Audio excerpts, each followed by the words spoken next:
Глава Гагаузской автономии Михаил Фармузал поприветствовал заместителя генерального секретаря НАТО Александра Вержбоу и отметил, что Молдавия по Конституции является нейтральной страной. По просьбе гостей Фармузал рассказал об истории создания Гагаузской автономии, о жизни и культуре гагаузов, а также об отношениях властей региона с центральным руководством страны и текущей общественно-политической ситуации в Гагаузии. Это регион компактного проживания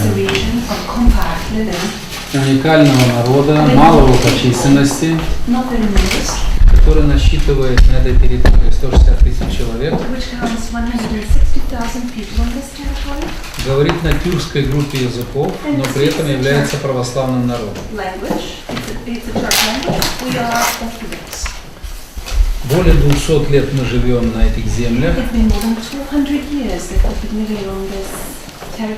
Эти земли были выделены российским императором Александром I для переселения задунайских переселенцев, их так называли. Это был 1811 год. И 200 лет мы живем на этих землях. Александр Вержбоу, в свою очередь, сообщил, что знает о гагаузах из программы курса по политике СССР по национальностям, который он прошел в аспирантуре. Как он полагает, Гагаузия – это успешный пример того, как национальное меньшинство может проживать в мире. Очень